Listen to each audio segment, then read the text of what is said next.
Hello to everyone and welcome to the UFMG Constitutionalism and Democracy Seminar Series.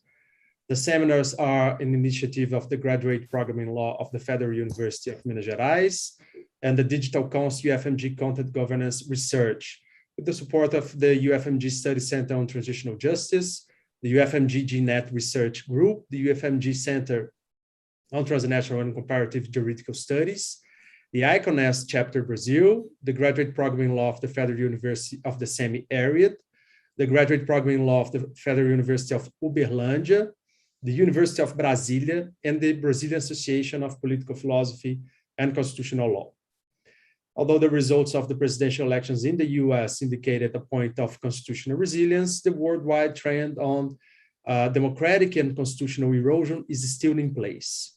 Against this background, the Constitutionalism and Democracy seminars aim to create an online forum of topical, vivid, and interactive academic debate. This series of events provide opportunity for distinguished, emerging, and early career scholars to discuss from the perspective of comparative constitutional analysis the main concerns and challenges affecting the current constitutional jurisdictions around the world. In this episode, we will have the honor to host as the keynote speaker, Professor Jorge Contesse. Professor Contesse is an associate professor of law at the Rutgers Law School in the US. He works with international human rights law and comparative constitutional law. Professor Contesse research examines how international human rights law interacts with states and non-governmental actors with a focus in Latin America. Contesse is the founding director of the Rutgers Center for Transnational Law.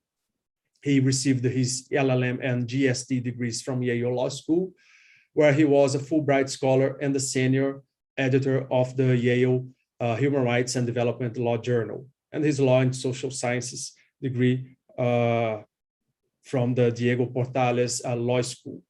To act as a discussant in this panel, we are pleased to receive Professor Johanna Fröhlich. Professor Fröhlich is an assistant professor of the Pontifical Catholic University of Chile. She was previously a professor at the Faculty of Jurisprudence, University of San Francisco de Quito, Ecuador, and a lecturer at the Pázmány Péter Catholic University in Hungary. She holds a PhD by the same university and an LLM by the University of Notre Dame in the US and the LLB by the Pázmány Péter Catholic University in Hungary. The format of the event is the following: a presentation by the keynote speaker at the maximum of 30 minutes, comments by the discussant in 20 minutes, and in the following answers to the Q&A by the audience mediated by the organizers. We hope to limit our event to 1 hour and 20 minutes. I would like to thank our team, Ulysses, Ana Luisa, Bruno, and Natasha. The videos will be available on YouTube, and we are recording the panels. If you disagree with that, please turn off your cameras. Thank you very much for the panelists and discussant for accepting this invitation, and thank you for the audience for joining us today. After mass protests in 2019, Chile is currently undergoing a constituent process. The Constituent Assembly was approved by popular referendum, and its composition considering gender parity and representation of the diversity of the Chilean population. In parallel to the Constituent process, political crisis arose, including an impeachment against President Sebastián Piñera, approved by the Chilean Chamber of Deputies, but rejected by the Senate yesterday. We hope we can have a productive discussion today considering these facts of constitutional relevance. Please, Professor Jorge, you have the screen. Thank you very much. Encontrei isso na internet sobre to Professor Meyer, to Professor Demotti for this invitation, and to Professor Fröhlich for accepting to be a discussant and have a conversation about this topic.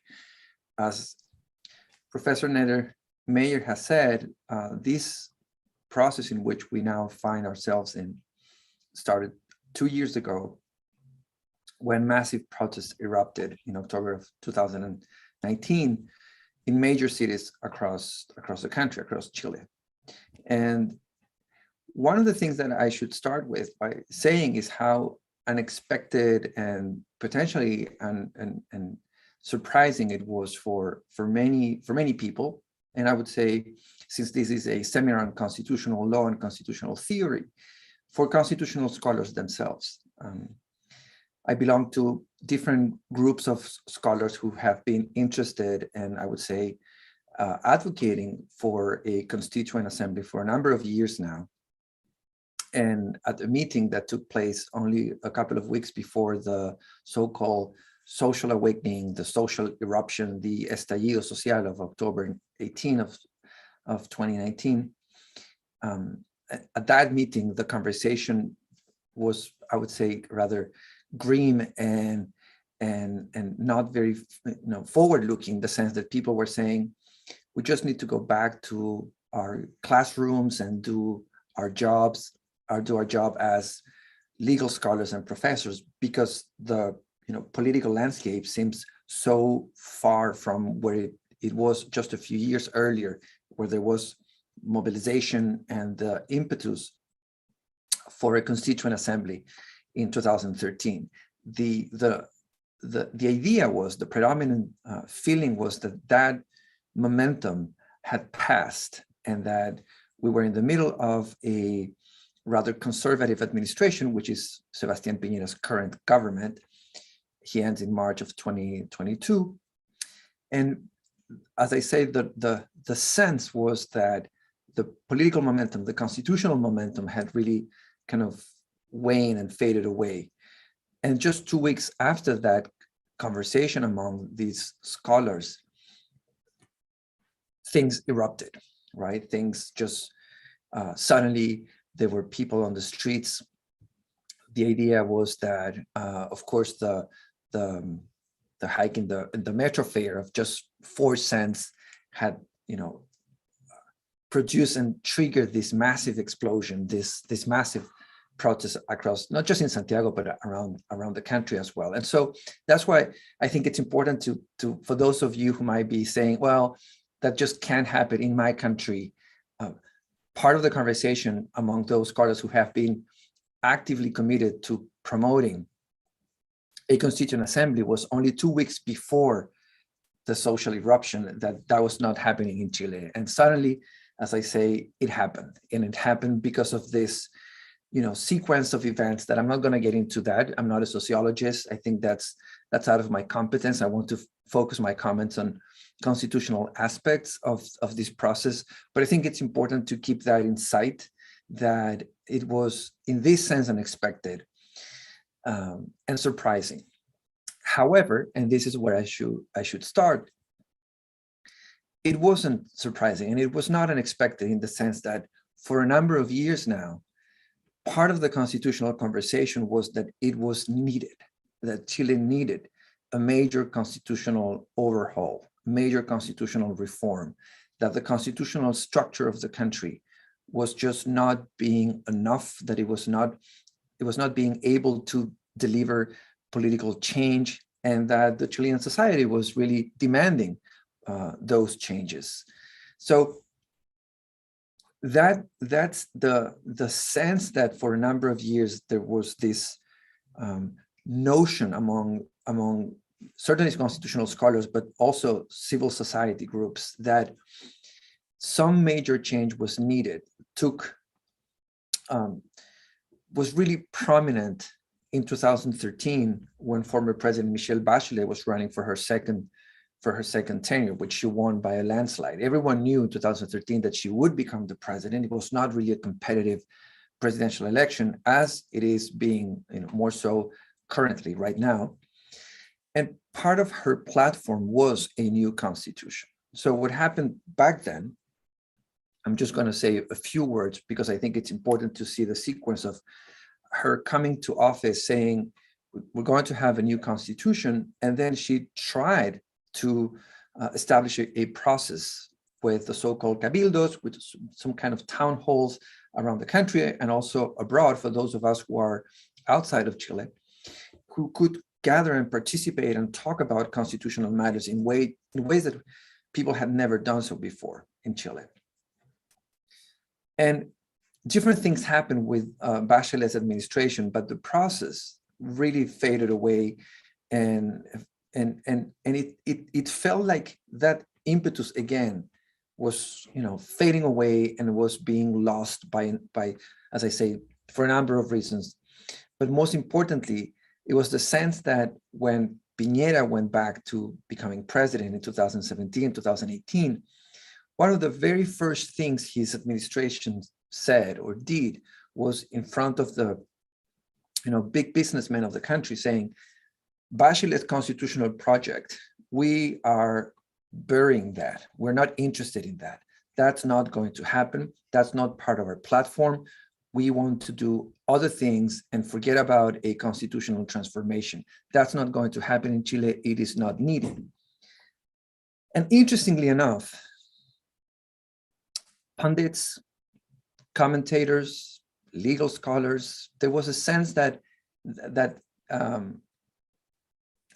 was true, that it was true that the people had voted in favor of sort of pausing or even, finishing with the notion that a constitutional transformation was needed, that the election of Sebastián Piñera in 2017-18 was a demonstration, a sort of a sign that all that constitutional momentum that had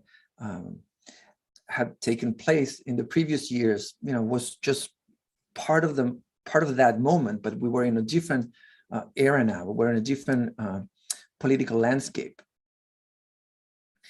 and so that kind of took hold for a while. It is my sense that it became part of the canonical conversation, especially among political pundits. I wouldn't say legal scholars, but definitely among the sort of, the commentators, those who shape political opinion in Chile, that constitutional change was not part of the agenda.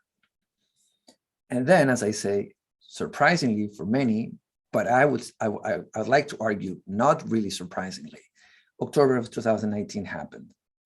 And I think it happened for a reason, that it was in the midst of a conservative government that had very frontally said, we're not going to engage in any sort of constitutional transformation.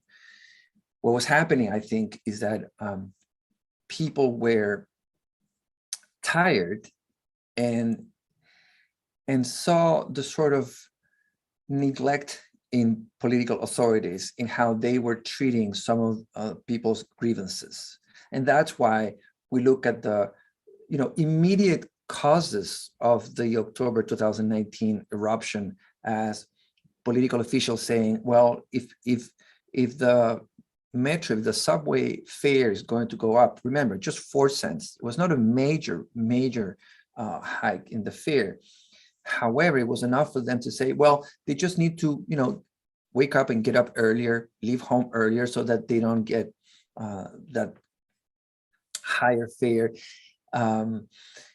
There was a sense that the disconnect between the political elites, particularly those in government, and the people's needs was so pronounced that it really erupted in this massive protest of people saying that's enough. And that's the motto of, it's not 30 pesos. 30 pesos was the fare, the hike in the metro fare. It was 30 years, right? This is what I'm sure you've seen this in many writings and people's commentaries of saying, well, it's not 30 pesos, it's 30 years.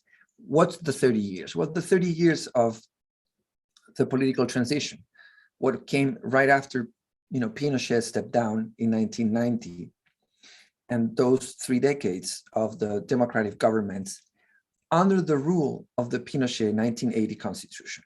So that's really what the constituent process that is currently underway is rejecting and is transforming. The project that I would say, and I have written about this, that the dictatorship was quite successful in sort of living in place by designing a constitutional structure that was so incredibly hard to amend. Even though there have been amendments, major amendments in 1989, another major set of amendments in 2005, the basic structure of Chile's constitutional government remains in place. And that's one in which the political will of the people cannot have true real expression in political change, in constitutional change, I would say. That's how I would put it. And so the current constituent process, I think, must be understood as a rejection of that basic structure that Pinochet and his very smart, very clever, with their hearts in the wrong place for sure, but understanding the system, the sort of the architecture of that constitutional structure, what they left in place. That's what, in my view, the Chilean people rejected, or decided to start rejecting when they went to the polls in October of 2020, and by a landslide of 80% decided that we want a new constitution, and by almost the same margin, they decided that this constitution should be written by a fully elected constituent assembly, not by a mixture of Congress people and elected members of this assembly. As a footnote, I should say, those who were drafting the constitutional itinerary understood that the words constituent assembly were somehow tainted, and that we shouldn't use that expression, which belongs so heavily to the Venezuelan project or the Bolivian or the Ecuadorian projects of constitutional change of the past, of the recent past.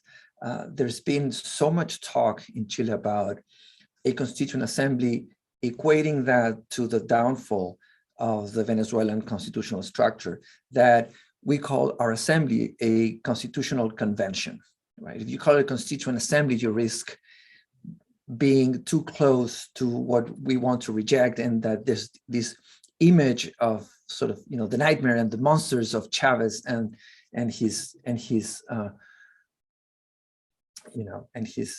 I would say his fellow constituent architects.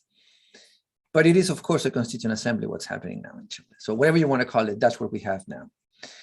And we have it because of this rejection of the 3 decades of constitutional structure under the shadow of Pinochet. Despite the amendments, all of those amendments took place within the system as it was set in place. And that's what's changing now. And that's what causes so many people, and I would say, to a large extent, understandably so, a sense of dizziness, right? What is it that we are entering into? In Chile, there's always been this idea that we are the British of Latin America, or the Swiss of Latin America, as if this, is the well-ordered country, the good student among the messy class of Latin American countries.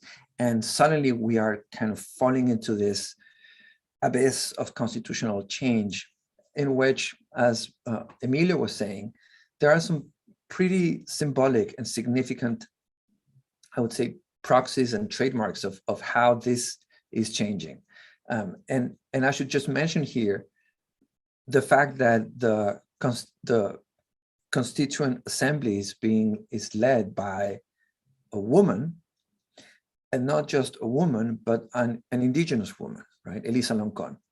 She's both a Mapuche and, of course, a woman.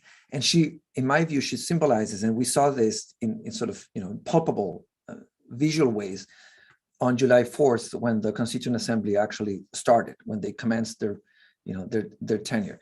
I see Joshua raise his hand. I don't know if you want to make a point now. I'm happy to be interrupted. Joshua, go ahead. Sure. I can also wait until the end of your talk, or after Johanna's comments, perhaps might be less arrogant of me. So I'll wait. But thank you. Sure. So just to keep my comments, on point and focus, I would like to say first a few things about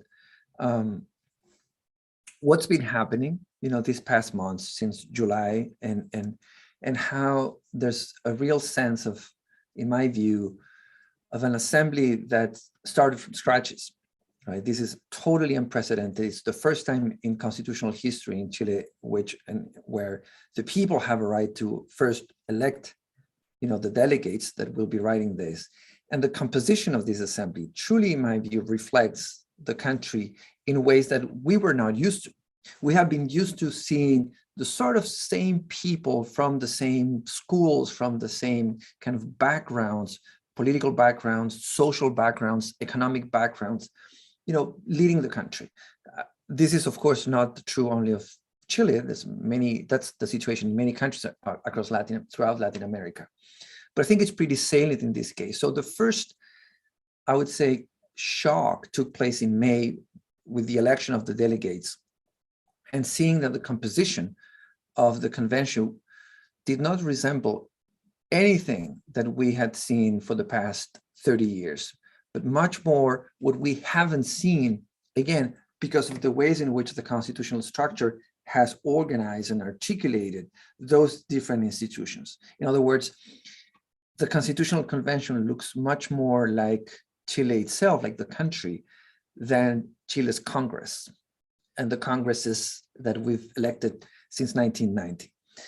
And then there's, since this is a talk for constitutional scholars mainly, I would say part of the conversation that in my view are more interesting and challenging have to do with the sort of constituent power, I wouldn't say constituent power theory, but the tensions that we are seeing and that we have seen already in how we articulate this power, right? The notion that there's an assembly that has been enabled by the existing constitution, right? The 1980 being amended in December of 2019 and allowing for this process. And then the Constituent Assembly sort of saying, okay, here we are now, we are the constituent power. And the question there then is, what does that mean? What does it mean for this particular convention to be and to understand itself as the constituent power? So it meant, first of all, from a purely formal perspective, it meant for them to establish their own rules of procedure. And they were, I think, pretty efficient, having some troubles along the way, but in largely very efficient in just a few months, in a kind of short period of time, deciding these are going to be the rules of procedure of the assembly. Now it's time to start the actual deliberation, the merits, what's the substance of this, of the constitutional text that we need to propose to the Chilean people in 2022. And that started just a month ago on October 18 of 2021, which marked the second anniversary of the social awakening of 2019. And so after establishing these rules of procedure, the convention has moved now into the work through different commissions. So there are different commissions, committees that are dealing with different topics, right? From administration, from the justice system, the basic structure, we would say, principles, general principles, questions of environment, the form of government, the different topics that will, of course, take place during the deliberation that are already happening. And what I think is particularly interesting in this context now is that the convention, through these different committees in which it has been, broken up and is working now, is doing two things. One is it has an open call for people to participate. So those of us who are interested in the process can, can request a hearing. You have 10 minutes if you're lucky enough to say, come talk to us. So you go there, and you go there either in person or one, I think positive externality of the pandemic, this way, right? We have people who are in Chile. I am in the United States. Emilio's in Brazil. Joshua must be in Minnesota, in the Midwest, I would say, maybe not. And being able to participate in the conversation. So this happened before the election last year, in which people were gathering and sort of sharing their grievances and their constitutional ideas in ways that potentially we wouldn't have been able to do that if we kept, working and functioning in this sort of in-person ways. So the convention has allowed people to participate, via Zoom or in person. And the number of requests that groups and individuals have sent to the convention is just astronomical. I think every week over 1,000, 2,000 requests to participate, and then to process those, different, there's just so much interest in being part of the constitutional conversation. And the other thing that I think is particularly interesting is how the convention is working in ways that are decentralized, right? Chile is one of these very, very centralized countries. Everything tends to happen in Santiago or Santiago/Valparaiso, where the Congress is located. But the convention, and this week, and next week, the convention is actually holding hearings outside of Santiago, and they will be moving around the country in ways that I think it's particularly interesting, because it allows for this connection and for the delegates to be closer to the people and not just their constituents. So we see some of these changes that are completely different from what we've seen again in the past 3 decades. Not just the rejection of the constitutional structure itself, but also the ways in which delegates, representatives talk to the people and engage with them. That's also new. And for many people, it is, as I say, is kind of intriguing, perplexing. It's not easy to follow, to understand. But I think it's a major kind of breakthrough and a real positive change that I hope we will see once the convention finishes its mandate and proposes a new constitutional text. My sense is that some of these changes will be part of my sense and my hope, I would say, of the new constitutional practice, and not just the structure, but the ways in which delegates and Congress people engage with constituents. I don't foresee this just being part of this moment and then sort of going back to business as usual. Business has changed in Chile, and this is one of the ways in which it has dramatically changed. Finally, one topic that I believe is particularly interesting in the context of the Chilean constitutional conversation and the convention and the work of the convention, that I think should be of interest to constitutional scholars who follow this series, is the interaction and the role of international law and constitutional law here.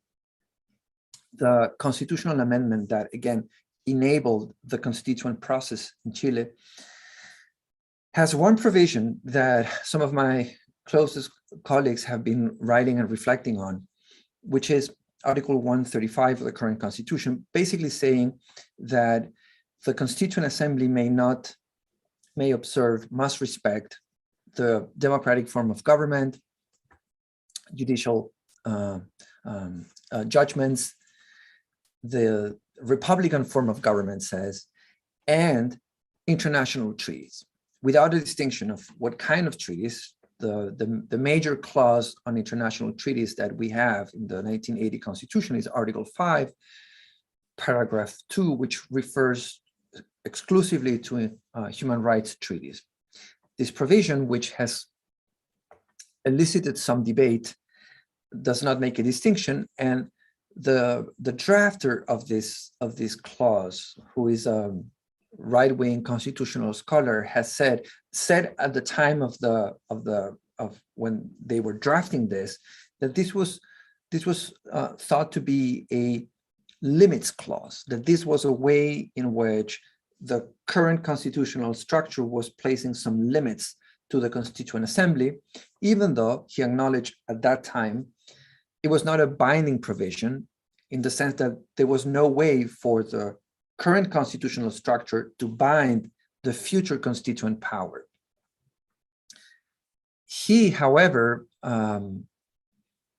said in early 2021, in January of this year, that it was binding, even though there's no real procedure whereby to make those provisions binding. There's only one way in which people may challenge decisions by the Constitutional Convention, and that's only in terms of formal violations, not on substance.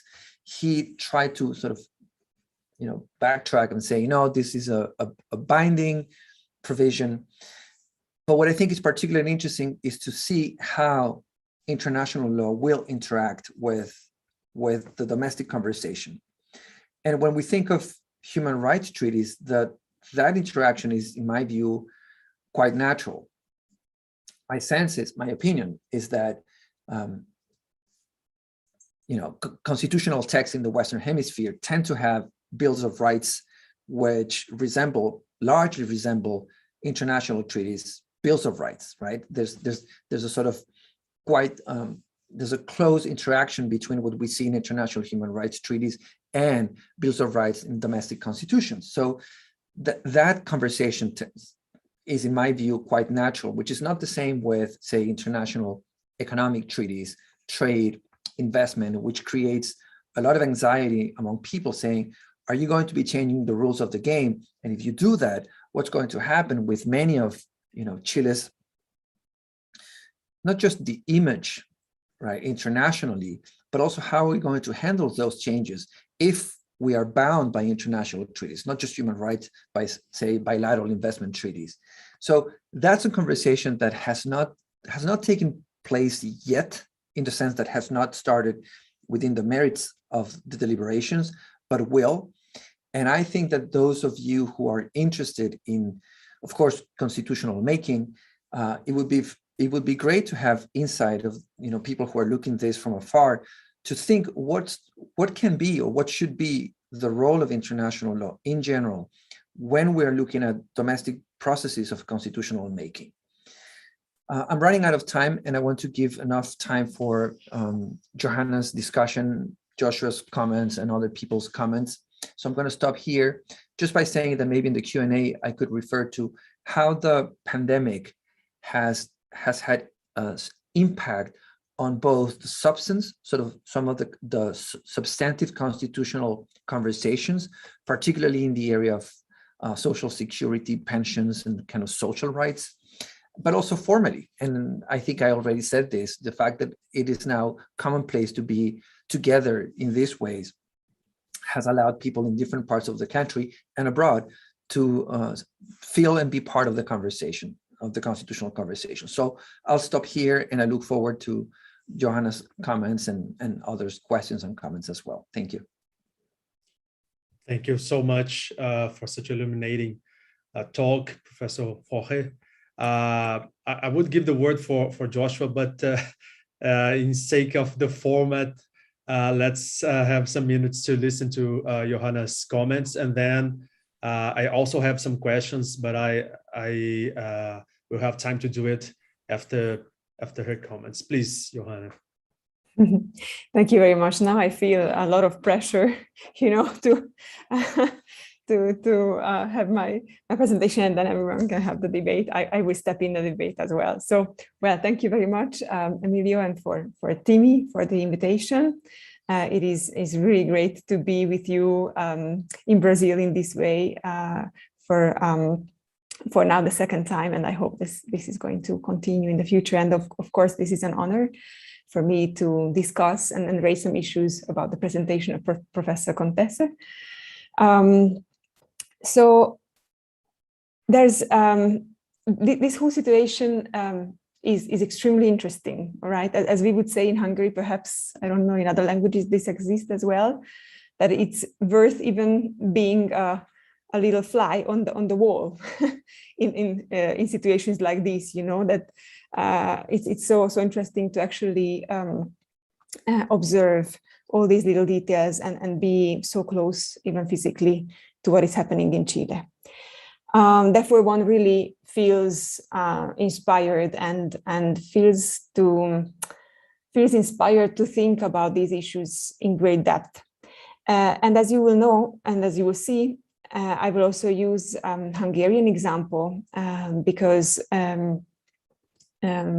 perhaps what you might think, our situation with Chile is more similar than what it looks like from afar, perhaps.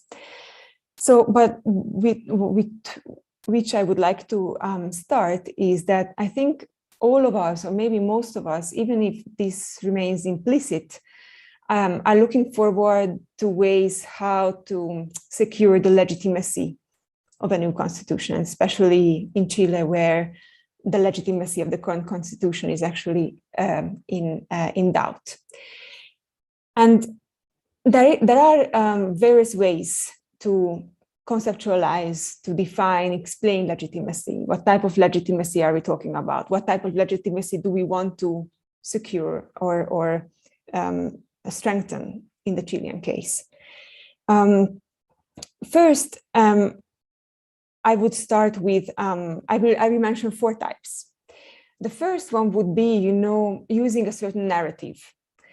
And so here the narrative is that the current constitution is illegitimate. The current constitution is carrying this discrediting past that cannot be solved, that cannot be actually cured. So it has to be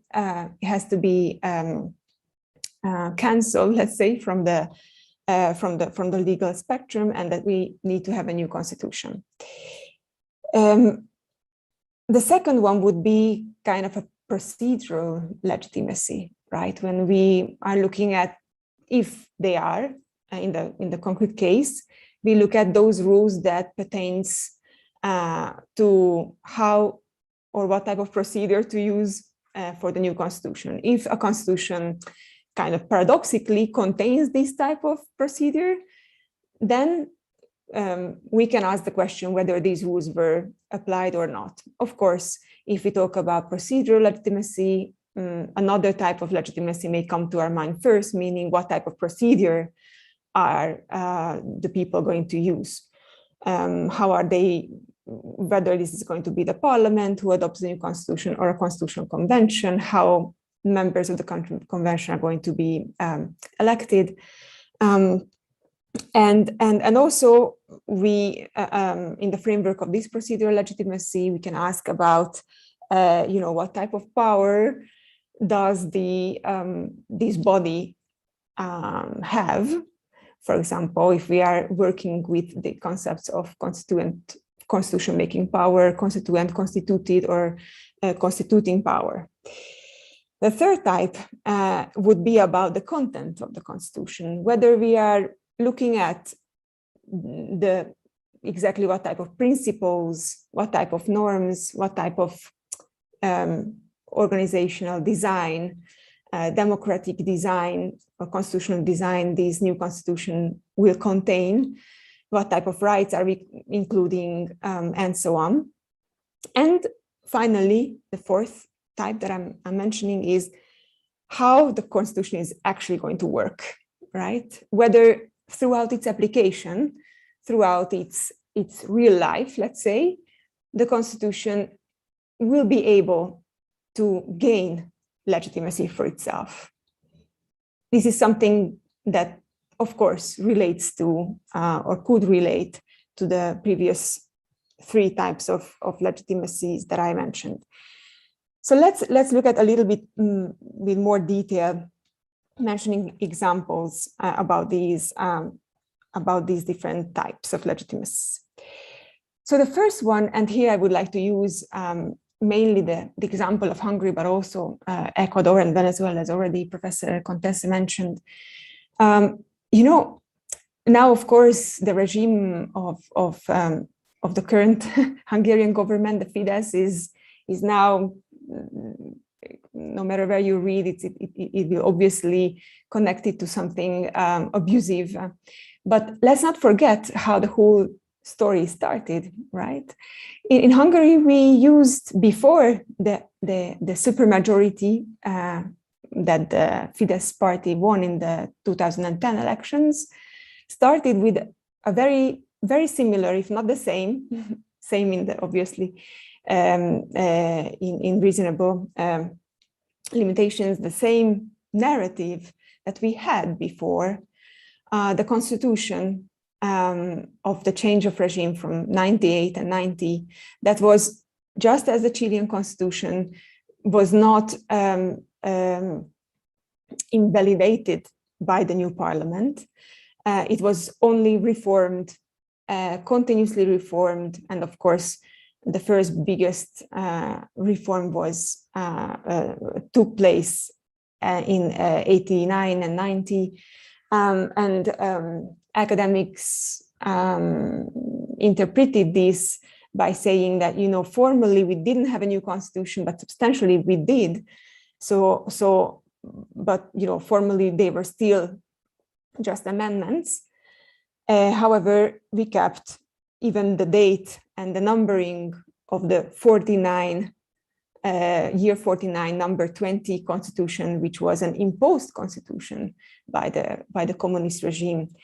So we had kind of a very similar narrative made by the Fidesz and by many others in the country, I would say the majority, according to which it was an illegitimate constitution. Finally, we need to finish with this sombra, with this shadow that continues to follow us. And so we just need to clear the table and put something finally democratic on the table, and start it kind of all over again. And so you see where I'm going, right? The narrative in itself will not be able to secure the legitimacy for the new constitution. It is possible to make mistakes, big mistakes, in this kind of revolutionary narrative. And well, the Fidesz too used the revolutionary narrative. They said that this was a revolution in the election boosts, right? When people are going to vote for them, that this was an election that actually gave them the mandate to adopt a new constitution. You see, of course, we can mention other examples where a symbolic fixing of an inherited constitution that was not completely democratic actually could be cured. We didn't make it. You didn't make it in Chile, but there are others who made it, like the Germans. They just needed to delete from their preamble that said that this is an interim constitution, and that was it, right? So there is something else, obviously, I would say, that is missing in order to grant a legitimacy. Let's look at the process. In Hungary, actually, we opted for a parliamentary process. But I guess it is not a surprise if we learn that the Fidesz won by 2/3 majority. Maybe this is a skeptical question, but if a party has a 2/3 majority, I don't know if that is a political reality. It should be. But is it descriptively a political reality to say, okay, I will not use my 2/3 majority, but I will invite, not just symbolically, not just as a rhetoric, but I will truly give decision-making powers to the other parties, to the opposition, to people who are coming from universities, the academia, and the civil society. So as a realpolitik, I would say that was reasonable in a way that they opted for a parliamentary process, and sadly, they couldn't honor that process. We know that it could have been okay, I think, at least, with a very different approach to a parliamentary process. In itself, the fact that it was channeled through a parliamentary process, meaning that the parliament itself changed the title one day and said, okay, this day I'm a parliament, I'm just legislating, and then the other day we are making the constitution. Does not sound very good, but I think it depended on something else, the reason why it didn't work. You can look at other designs and other solutions like the Venezuelan, the Ecuadorian, that as Professor Contesse said, it was also not a very attractive model, right? Because why? I guess the problem was not the fact that they created a constitutional assembly. Perhaps the problem was not the fact that they invited various people maybe from also from other parties or from inside the party. They invited people external to the assembly, like in the Ecuadorian case. But the problem was that it was not really taken serious. It was not an honest procedure, right? Because in Ecuador, what happened was that there was this beautiful, inclusive procedure where at the very end, the president said, okay, the text that you just prepared the night before we are going to debate about it, I'm just going to change and put something else on the table. And the whole work of all these people who were participating in this inclusive process just went down the drain, basically. So we can see that these inclusive processes need to be authentic, right? They need to be honest, and that authenticity and honesty means to truly include other people's views, to truly listen to other people's views, and not use the procedure as kind of like a window dressing to say, look, we have all these beautiful procedure, right? We had all these beautiful ways to invite other people, but in the end, it will either not matter substantially, or it will not matter because it is going to be changed with a very one-sided action, like in the case of the Ecuadorian constitution making procedure. Well, also, just very shortly or briefly, I would mention that I myself have a skeptical view about the constituent power, and it is something that Michael Mishman called the constitutional authorship problem.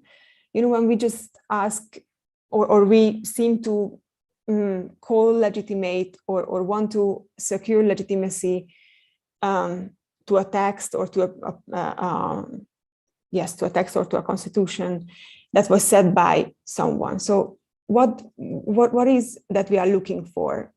Are we looking for something that comes out as like a result of all these procedure, or we are looking for the right answer about who said it? What is important? Who said it, or what was said? What is exactly this agreement that we have?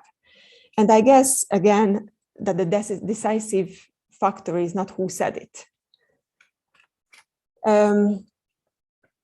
Then the third point about the content, like the substantial legitimacy. It is also, we can recall various documents from the region that are full of new human rights or very detailed human rights.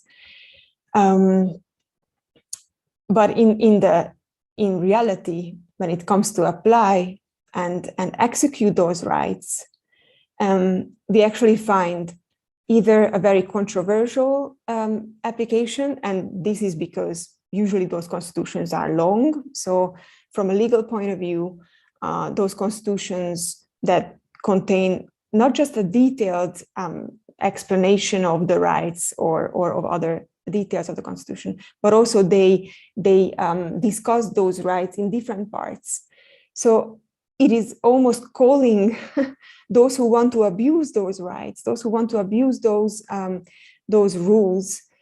It is like an invitation to say, oh, okay, so obviously, if we say in a different way, and we are not going to use the same formulation each time we mention right to housing, there will be different words each time we mention right to housing. So that will mean different things, right? So it will be very easy to justify why in one case this means something and in the other case it means something else. Why in the end there is not a strong legal normativity and legal strength behind these rules. So in general, those constitutions that have these detailed aspirational character are very hard to, they are very easy to abuse and very, very hard to execute in a consistent and effective way, even if one wants to. Because usually the institutionality of these legal systems do not favor effective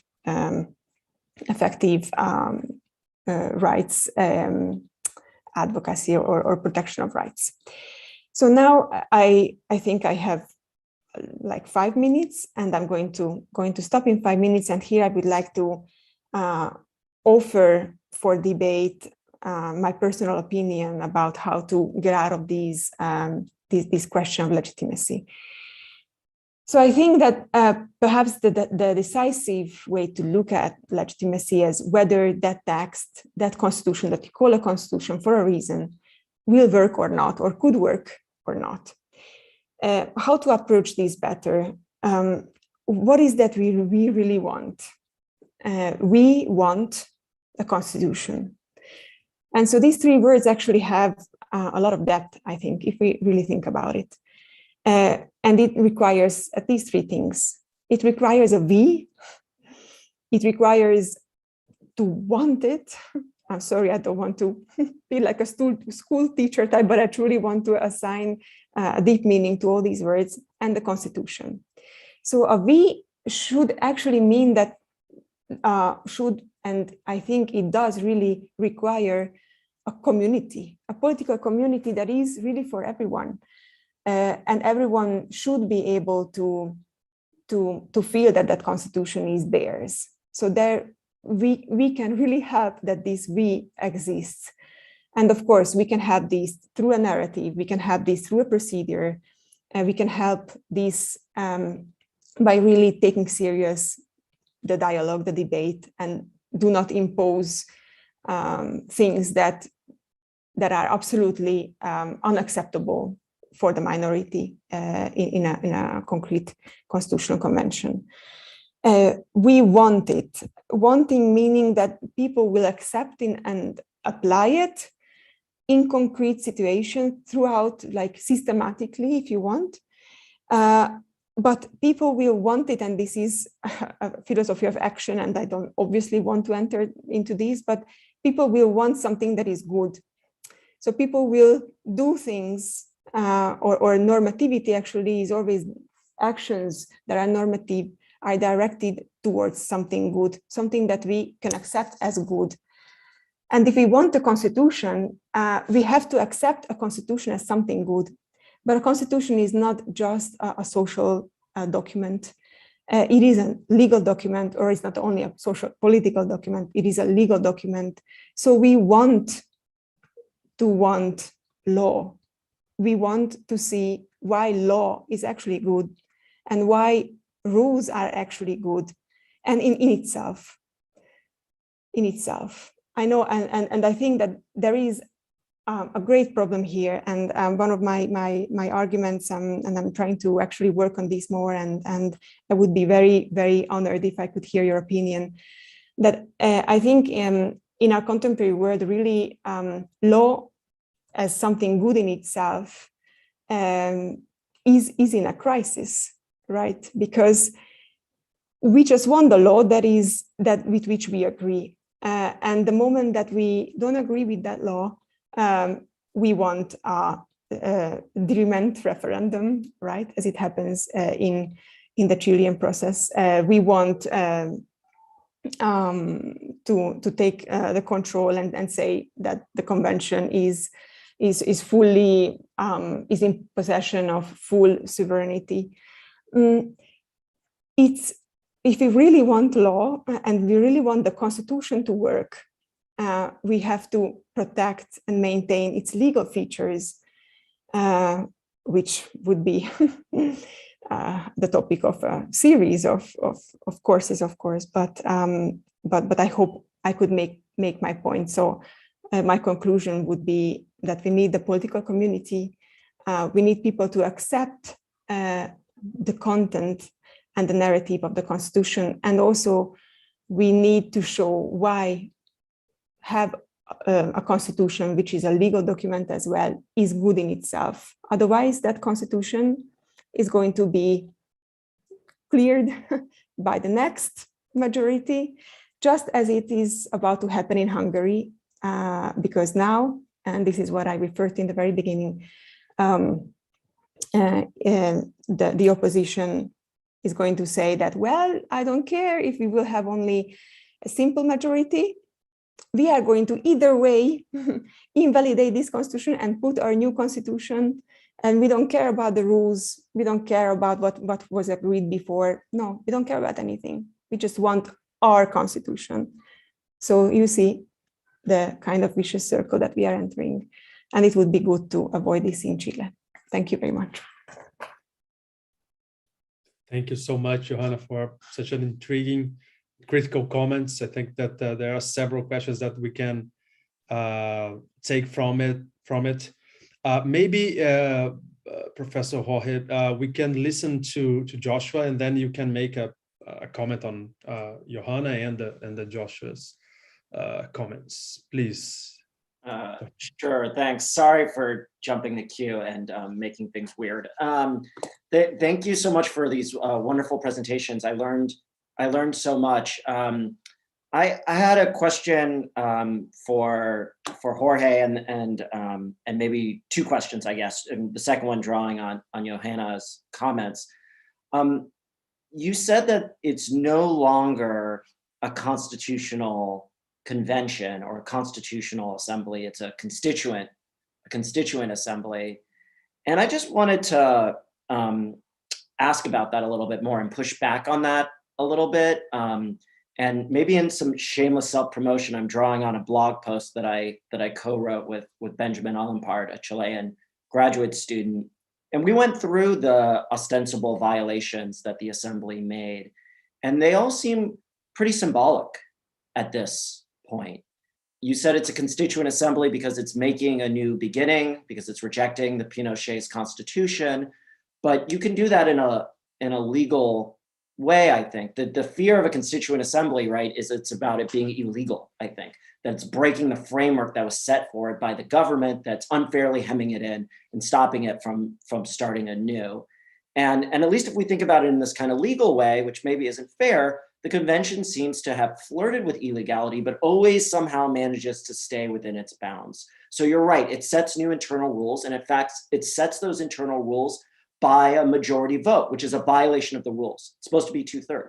But what do they vote when they vote to continue doing the government set rules, right? They illegally agree to the government's terms, right? It's very odd. They come up with this 3/5 idea, but then they say we'll have a constitutional amendment.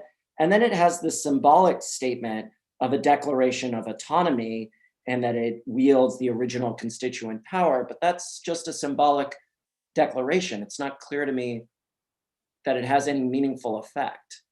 And I guess I bring up all these things because I think, this is the second part, I think that's a good thing, right? I think that you draw upon the constituent power or you do things that are illegal when the government's restrictions are so onerous or overbearing that you can't break through them. And of course, that is what the Chilean government intended to do by having the right-wing part of the government, Chile Vamos, by having a 2/3 rule. The fact that they instilled a rule that the Constitutional Convention has to approve anything by a 2/3 vote. But Chile Vamos lost so badly in the elections to the Constitutional Assembly that they're not able to block the left and the center left's changes. And so to me, given what Johanna has said about the real dangers that we face in Hungary, the real dangers to the rule of law, I understand violating the law or declaring yourself constituent power when it's necessary, right? But here it's not necessary, right? You have the votes to make the constitution that you want. And so what I see is the majority center left playing footsie with the communists and the indigenous parties who are more ideologically committed to this. And in doing so, creating a lot of risks that are kind of unnecessary. And the biggest risk, I think, is not that something like Hungary is going to happen, because you don't have a kind of charismatic populist, right? Like a Chavez, like a Correa. But you could end up with a conflict with the Supreme Court, who does have the power to enforce these legal rules. And that just seems like a waste of time and is really going to drag the legitimacy of the assembly down. So I guess my question is, isn't it still a constitutional convention? And shouldn't it continue to be a constitutional convention? Because there's no real legal impediment to the left getting its way due to Chile Vamos losing so badly in the elections. Thanks, Joshua, and thanks to Johanna. First, let me just start with Joshua and perhaps link this to Johanna's comments just in a couple of minutes. So because I like to hear from other people as well.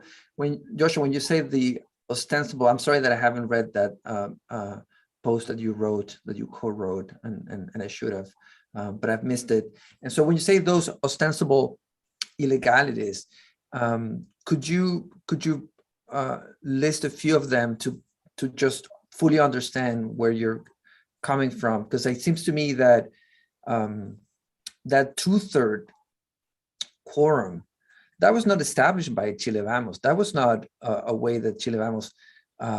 That's how the sort of the former system worked in favor of the right-wing parties that were normally always in the minority, and that's how they could actually veto some of the major constitutional changes in general within the boundaries, right? But in this case, it's completely different because the 2/3 work with a sort of hoja en blanco, right? This clean slate. And so having 2/3 when there's no real, existing constitutional structure that you cannot change has a completely different way of operating, which is why I think, and I agree with you here, that it is unnecessary for those in the left to make all this fuss about there being constituent and completely sovereign when you have, in fact, an existing constitutional structure that would enable for those changes without having to go through, these proclamations of being fully sovereign. I'm not particularly concerned with that because of what I see as the main kind of the driving force of understanding that there's really no, there's no real risk, and I hope I'm not wrong, of course, but there's no real risk that those who are, and I should say this in terms of the role of constitutional lawyers within the convention, understanding that whoever wants to make this sort of, we are the constituent power and we're fully sovereign and history starts with us. That's just for people to take pictures with and selfies. There's no real risk in terms of the sort of the depth and the kind of long-standing and sort of the longer looking perspective of how this is going to go forward. And that I like to link this to Johanna's comments, and when she's saying things that are very important, like with the Hungary example, and I think Josh is right. Fortunately, we don't have this sort of populist Viktor Orban right now, but we totally could. I mean, what's been happening the past weeks in Chile, those of you who follow this, is that the sudden surge of Jose Antonio Cast, the Chilean Bolsonaro, for our friends in Brazil. I never thought that this would be so quick, and it's been happening, right? So we cannot say this is not going to happen in Chile. I'm just saying the situation, the political landscape is different, and more importantly, within the boundaries, within the structure of the convention. That's why I wanted to push back to Joshua's comments, what you call the ostensible illegalities. I think they have less import than they could look on paper, in the sense of, oh, look at all these violations. In fact, what we're seeing is that some of these violations, which I completely condemn, of course, these violations are not real significant in the work, in the way the convention is and will operate.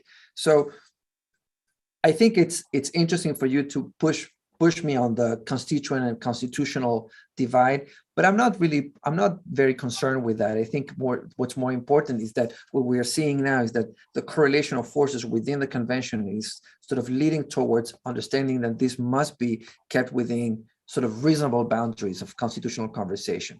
I'll stop here. I don't know if Joshua or others have things to say. The same with Johannes. I appreciate what you say about the risk, and I'd love to keep the conversation going. Well, I don't know if Joshua or Johanna want to talk now, but I would have just a small question. Maybe both Johanna and Jorge can answer it. Does the Constituent Assembly is working to address problems related to the inheritances of the dictatorship, in the sense that transitional justice problems, they became part of this constitutional agenda, or the new constitution will take those matters as something that were, in a certain sense, solved by previous administrations throughout the 90s and the 2 decades afterwards, because it seems that this can be a problem that can gain some terrain if you think about the new forms of analyzing the past, the way by which caste sees the Pinochet years, which is something that we are currently facing in Brazil. All of those transitional justice measures, which are so important for the inter-American system of human rights, they have been dismantled, and the way by which Bolsonaro creates a narrative, in the sense that was mentioned by Johanna, towards that those times, is also important to gain supporters from the right wing, and to create a scenario that he's someone who can handle it and deal with these problems, especially public security or criminal problems. So is this something that is on the agenda of the Constituent Assembly? Let me sort of rephrase your comment, Emilio, which I think is sort of at a more abstract level. Well, I don't know if abstract, but general, is that what's the relation between the current constituent conversation and the sort of normal, ordinary political conversation, right? So this session is taking place just days before the first round of the presidential election. Presidential, and also we're electing representatives of Congress. It seems to me that normally in Chile, as in any country, right? But the conversation in Chile has to do with who's going to be the next president, of course, and that's so important. I'd like to think that that question should not be as important as it has been in the past because of the existing constitutional conversation process, meaning it is, of course, within the power of the convention to decide, for example, that the next administration will last only, say, 2 years. I think that would be an actual good idea, because the next government, whoever runs the country in the next years, right, whoever is elected president, first, I think should be someone who's committed to the process. In the case of Jose Antonio Cast that you're referring to, the Chilean Bolsonaro, I would say, he's someone who has been vocal about his opposition to the process. So we could expect that if he's elected president, which I don't think is going to happen, but if he was elected president, he would use his government to somehow send the process down the drain, as Johanna was referring to, in a different context for sure. But because we know that he's not committed to this, he doesn't want a new constitution, right? He's someone who defends not just the 1980 constitution, he defends Pinochet himself. The front runner is a young politician who was key to the agreement that enabled the constituent process, right? Gabriel Boric. But in any case, I think that government, again, whoever gets elected president, should be someone who, a government, sort of a transitional government, someone who's going to be administering the change, the transition from the old constitutional structure to the new one, however it's going to look like, assuming that the people vote in favor of the new constitutional text. And so I would hope that our energy is geared towards the constituent conversation more than the ordinary political campaigns and elections, which of course are very important. But I would hope that the convention is able to set the tone for a transitional regime, right? So even if it's someone who's committed to the process, as the front runner, Boric, having a 4-year government is not, I think, the most important thing, rather than having a regime that will secure the passing from the old constitutional structure that we are leaving behind into the new one, sort of a true new beginning, if you will. So to answer your question more directly in these last 5 minutes that we have, I'm not going to take 5 minutes, but I just want to be fair to your question, Emilio. Those are considerations that, of course, very important, and the constitutional conversation and the convention itself, but the conversation has not been able to appease those fears so far, and that's why I think Joshua has a point, and I think this will happen again, in that critics of the process will have reason to criticize this because of the very shaky landscape in which we are deliberating, and because of this impetus of, history starts with us. That shouldn't be the case. And I see, I don't know if many people, but at least some very vocal individuals and delegates in the convention who tend to believe like that the new beginning starts with this conversation, with this convention, and with the new constitution. I think it's important to be attentive to make this process as inclusive as possible, even with the minority of the 20% that lost by a landslide, so that, as Johanna was saying, this truly feels like a political community. It seems to me that there's an impetus to kind of have in some people, to establish a new constitution that will be their constitution, that is in rejection to those who were in power, who had their own constitution. That's not going to be lasting, because that's just going to be, waiting for another cycle when the new people will say, okay, now it's our turn. My work, if I could say this as, kind of a final reflection, is that to contribute to so that the conversation be as inclusive as possible, inclusive particularly with those who are in the minority, so that their views can have some way, even if they don't end up, having some significant, relevance because of this 2/3 vote quorum. So what's going to happen? We need to have a conversation, in months to come, because the deliberations have really just started. We have only gone, for a month now. So there's so much to be seen. And I'm glad that there are people who are following this so closely and from so many different angles. So once again, thank you for that interest, and I really look forward to continuing this conversation with all of you. Thank you so much for your answer, Professor Jorge. Professor Johanna, would you like to add some final comment? I think that we should end in a few minutes. Thank you very much, Emilio. Yes, well, as Professor Contesse, Jorge, if I may, said, yes, we could and should perhaps continue this conversation somewhere, and yes, I think it's